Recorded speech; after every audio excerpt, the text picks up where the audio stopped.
April 1945. The Reich was burning. The SS were executing their own men for surrendering. No one expected mercy, especially not from them.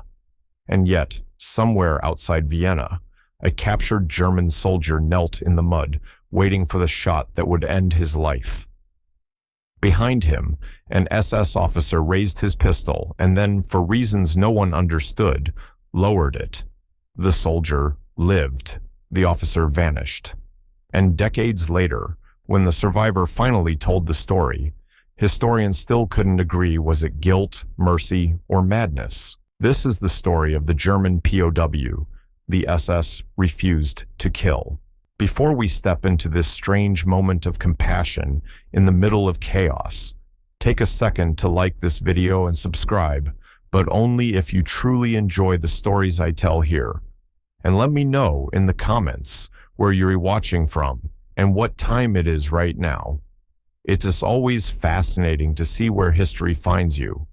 Now, let us return to the final spring of the war, when an empire built on obedience began to question its own orders. Chapter 1. The Road to Surrender. April 7th, 1945. Lower Austria. The air was cold, heavy with the smell of damp earth and smoke. The sound of artillery rolled like thunder over the hills, echoing across a countryside that no longer belonged to anyone. Private Friedrich Albrecht, 19 years old, walked alone along a muddy road that wound through the ruins of a burned village. His uniform was torn, his boots soaked, his rifle gone. He hadn't eaten in 2 days. He had stopped running from the Soviets now.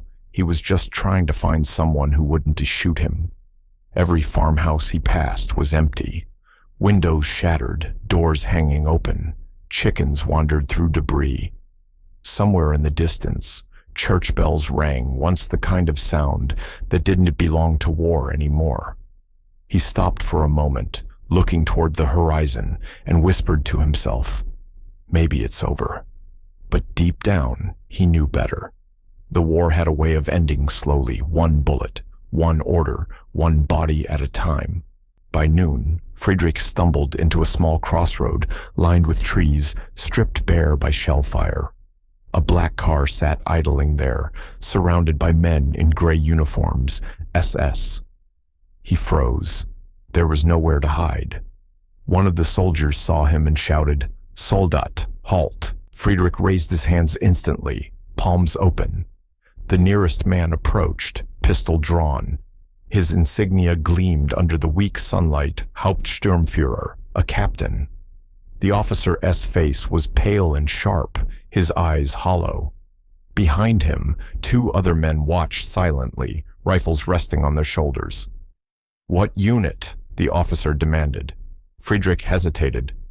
352nd Infantry, or what S left of it. The officer studied him for a moment, then asked, "Why aren't you with them?" "Cut off near Bratislava," Friedrich said. "I've been walking west since Tuesday." The officer took a step closer. "And why is your rifle missing?" Friedrich's voice cracked. "Lost it. During an air raid." The officer's expression hardened. "Lost it or threw it away?" That single question hung in the air like a verdict. In April 1945, losing your weapon meant one thing: desertion. And desertion meant death. The officer gestured to his men. "Search him." They found nothing, no weapon, no identification, just a small locket in his pocket with a photo of a woman inside. The officer turned it over, then looked at Friedrich. "Your wife?" "My mother," Friedrich whispered. For the first time, something flickered behind the officer-size recognition. Maybe pity, maybe memory. It vanished as quickly as it came. "Take him to the trees," he said flatly. The soldiers obeyed without a word. They led Friedrich off the road, toward a small clearing dotted with broken branches and old shell craters. The ground was wet, soft, a place where the earth swallowed everything quietly. As they reached the edge, Friedrich turned to the officer, He wanted to speak, to beg, but no words came. He thought of his mother, of the photo he'd just lost, of the promises the Reich had made and broken. He sank to his knees. His breath came in short, trembling gasps. One of the SS men loaded his rifle. The officer pulled out a pistol, stepped forward and said quietly, "For desertion, the penalty is death." Friedrich closed his eyes. The cold metal of the barrel pressed against the back of his neck. He waited for the shot. Seconds passed, then nothing. A distant explosion shook the trees. Soviet artillery close, maybe a mile away. Leaves rained down around them. The SS men flinched, glancing toward the horizon. The officer lowered his pistol just for a moment to look. Friedrich felt the pressure of the gun disappear. When the sound faded, the officer still didn't fire. He stared down at the kneeling soldier, a boy, trembling, mud on his face, barely old enough to shave. The officer's jaw tightened. He said nothing for a long time. Then he holstered his weapon. "Take him back to the truck," he muttered. The soldiers hesitated, confused. He barked, "Now!" They obeyed, dragging Friedrich to his feet. He was shaking so badly he could hardly stand. The officer turned away, staring down the road that led nowhere. He looked tired, older than he was, hollowed out by the war. When one of his men asked, "What should we do with him?" the officer said quietly, "Not today." Friedrich didn't understand why he was still alive. He only knew that for the first time in years, someone had broken an order. And in April 1945, that was the rarest miracle of all. Chapter 2. The Officer's Dilemma. The man who had spared Friedrich Albrecht's life was SS Hauptsturmführer Otto Reiner, 40 years old, once a teacher before the war. He had joined the Schutzstaffel in 1934, full of faith, full of discipline, and for 10 years he had obeyed every order without question. Now, standing in the gray light of April 1945, even obedience had begun to feel like madness. The road ahead was empty. The war was lost, though no one dared to say it aloud. He could smell defeat in everything, in the burned villages, in the silence of the men, in the way the Reich's banners hung limp and dirty over ruined walls. Rainer stared at his pistol, still warm from his hand. He had drawn it out of habit, the reflex of years trained, rehearsed, unquestioned. But when he looked into the boy's face, something had cracked. He had seen not a deserter, not an enemy, but a reflection of the students he'd once taught, of the sons who would never return, of the war that had devoured all of them. His sergeant approached carefully. "Herr Hauptsturmführer, shall we finish the sentence?" Rainer's jaw tightened. He didn't look at him. "No," he said. The sergeant frowned, but the order Rainer's voice rose, sharper now. "I said no." The men exchanged uneasy glances. Defying an order even this late was dangerous, but so was questioning an officer's command, so they said nothing. Rainer holstered his weapon and began walking down the road alone, the mud sucking at his boots. He lit a cigarette with trembling hands, though he had stopped smoking months ago. He couldn't shake the image of the boy kneeling in the dirt, eyes shut, waiting for the shot. It wasn't guilt exactly. It was something older, something he'd forgotten how to feel. He remembered a classroom in Dresden, long before the war. Chalk dust in the sunlight, the murmur of students, the smell of ink and paper. He had believed in the future, then believed that discipline and loyalty could build a stronger world. But the war had turned those words into weapons. And now, there was no world left to build. Behind him, one of his men called out, "Herr Hauptsturmführer, the Russians are coming from the east. What are your orders?" Rainer didn't turn around. "Head west," he said. "And the prisoner?" He exhaled a long trail of smoke. Let him walk. He's not the enemy anymore. The sergeant hesitated. He's Wehrmacht, sir. They'll hang us anyway, Reiner interrupted. He kept walking. That night, they camped in the shell of a farmhouse. The men sat around a small fire, silent, their faces hollow with exhaustion. Someone found a half-burned loaf of bread and passed it around. Reiner sat apart, staring at the flames. He thought about the orders he still carried in his coat, stamped with Himmler's signature, all deserters to be executed immediately. He had obeyed that command before, more than once. He could still see their faces, the soldiers who had begged, the ones who had prayed, the ones who had said nothing at all. He remembered telling himself that it was mercy to make it quick. But the war had stripped that lie bare. There was no mercy in obedience, only cowardice. The sergeant broke the silence. Sir, do you believe in any of this anymore? Reiner looked at him for a long time. The fire crackled between them. No, he said, but it is all I've ever known. He stood, walked outside, and looked toward the eastern horizon. The night sky flickered orange, the glow of artillery. Somewhere out there, the boy he'd spared was still alive. Reiner found himself wondering why he'd done it. Because he'd seen a son in him? Because he was tired of killing?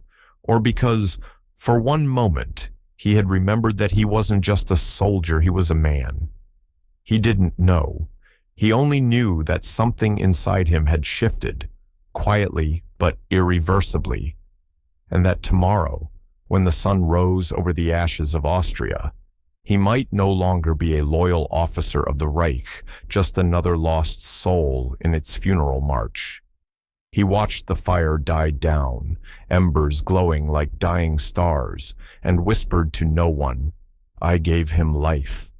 God forgive me for waiting this long to remember how. Chapter 3. The Choice. April 9th, 1945. Dawn came pale and bitter, washing the sky over Austria in the color of ash. Reiner's unit was moving west now. What was left of it, 12 men, a broken truck, and silence. They had lost half their group to artillery fire the night before. The rest marched with the hollow obedience of men who knew they were ghosts already.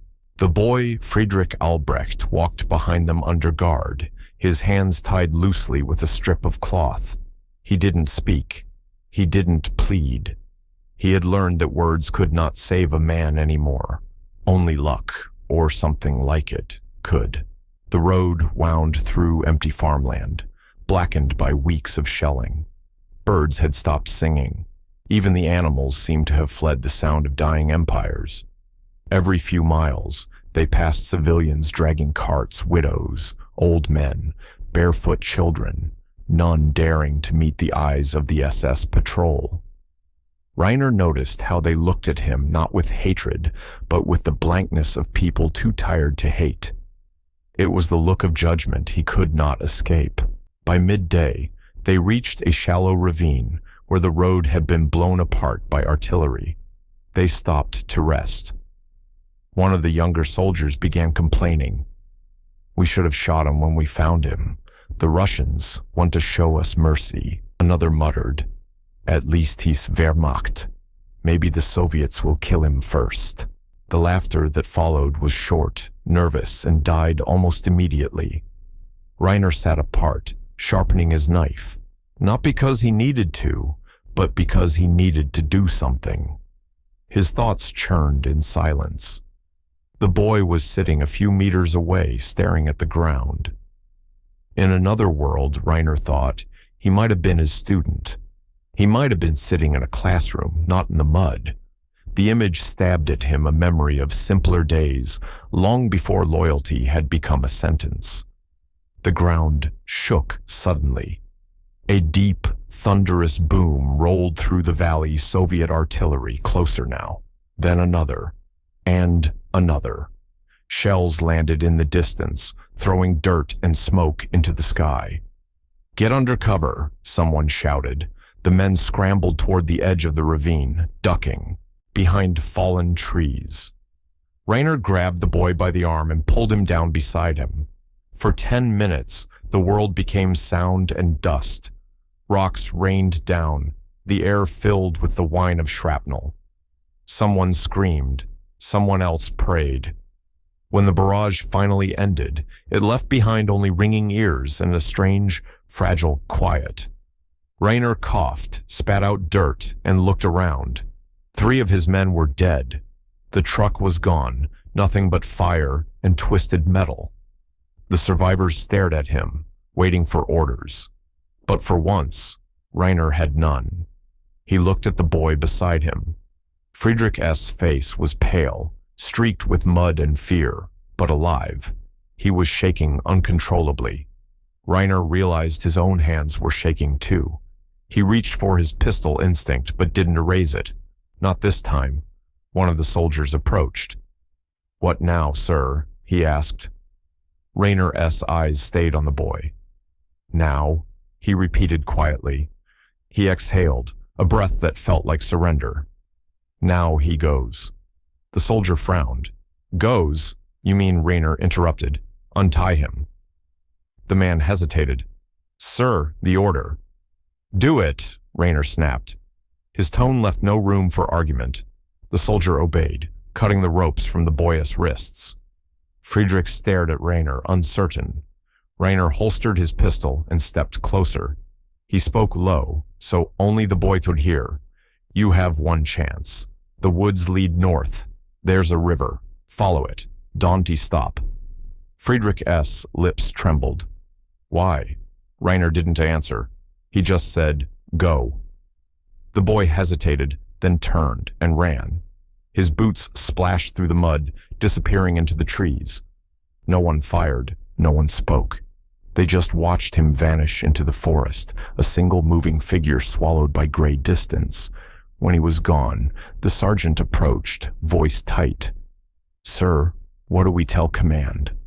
Rainer stared into the fog. "Tell them we carried out the order," he said softly. The sergeant nodded, though both men knew it was a lie.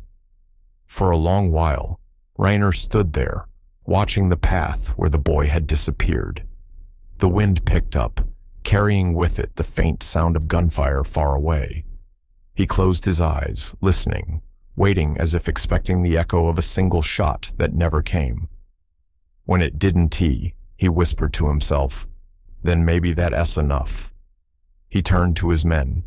"We move west. No more executions. No more orders."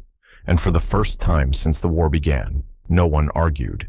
They walked on through the smoke and silence, and behind them, somewhere deep in the woods, a young soldier ran toward life. Chapter 4. The Aftermath. For 3 days, Friedrich Albrecht wandered through the forests of Lower Austria, hiding by day and walking by night. He drank from streams, ate what he could find, a few apples from an abandoned orchard, stale bread from a barn, and listened to the endless thunder of artillery rolling over the horizon. Sometimes he thought he could still hear voices behind him, the SS patrol, maybe, or ghosts. But no one came. The man who could have killed him had told him to run, and Friedrich ran until his legs gave out. By April 13th, he reached the outskirts of a small farming village near Krems. He was half conscious when an old couple found him collapsed near their gate. They dragged him inside, fed him broth, and hid him in their cellar. When he awoke, the old man asked softly, "Which side are you on?" Friedrich managed to whisper, "The side that lost." The man nodded. "Then you're safe here." Outside, the world was ending in slow motion. The Red Army swept through town after town. The black flags of the Reich were torn down or burned. Word spread quickly. Hitler was dead. Germany was finished. For most, the war's end felt like air, rushing into collapsed lungs, relief mixed with shame. But for Friedrich, it was confusion. He should have been dead. Every day he woke up, he wondered why he wasn't. He He stayed in the village for 2 months, working in the fields, saying little. He never told anyone about the officer. How could he explain that mercy had come from the uniform most people feared the most? The contradiction felt like blasphemy. He carried it like a secret wound. When the war finally ended and the Allied patrols began registering displaced soldiers, Friedrich gave a false name and age. He told them he was a farm laborer, not a soldier. They nodded and gave him papers. It was that simple. A war that had killed tens of millions ended for him with a stamp on a form. He returned home to a village that barely existed. His house was gone, his parents dead. He found only a cracked photo frame in the rubble, the same photograph the SS officer had once held in his hand. He cleaned it, put it in his pocket, and never spoke of that day again. Meanwhile, the man who had spared him, Otto Rainer, did not survive the war. In the chaos of May 1945, his small detachment was captured by Soviet troops near Linz. Witnesses later said he refused to flee, refused to fight, refused to speak. He was taken to a prisoner camp outside Prague, interrogated, and shot within days. No records mention his name. His body was never found. In the Soviet reports, he was just one SS officer among many. History forgot him almost immediately, but Friedrich did not. Years passed. The 1950s came, and Germany rebuilt itself brick by brick. Men who once wore uniforms now drove buses, taught schools, raised families, and tried to forget. But Friedrich couldn't. He married, had children, lived quietly. Yet sometimes, when his sons misbehaved and he raised his voice too sharply, he saw the officer S face tired, hollow, merciful, and stopped mid-sentence. He never knew why that man spared him. He never would. In 1972, a journalist collecting veterans' testimonies visited Friedrich S. village. He was recording stories of surrender and survival, small human details history had missed. When he asked Friedrich if he had ever seen the SS up close, the old soldier hesitated, then nodded. He told the story for the first time in 27 years. When he finished, the journalist sat silent for a long time. Then he asked, "Do you believe he pitied you?" Friedrich shook his head. "No, I think he pitied himself." The reporter frowned. "Then why did he let you live?" Friedrich looked out the window, watching his grandchildren playing in the yard. "Because he remembered something," he said softly. "What?" "That there's a difference between a man and a uniform." The story was published in a small German newspaper the following spring. It didn't make headlines, didn't spark debate. It was just one of thousands of strange, quiet moments buried in the ashes of the war. But for those who read it, it lingered a single flicker of light in a history too often told only in darkness. And though Friedrich lived another 30 years, he never forgot the man who had given him that light. Every April, when the snow melted and the wind carried the smell of wet soil, he would walk into the forest, stop by a fallen tree, and whisper, "Danke." No one ever knew who he was thanking. But he did. Chapter 5. The Memory. 50 years later, in the spring of 1995, the world was remembering the end of the war. Television networks ran documentaries, politicians gave speeches, and the last of the veterans, gray-haired, stooped, tired, were asked to tell their stories one final time before history forgot their voices.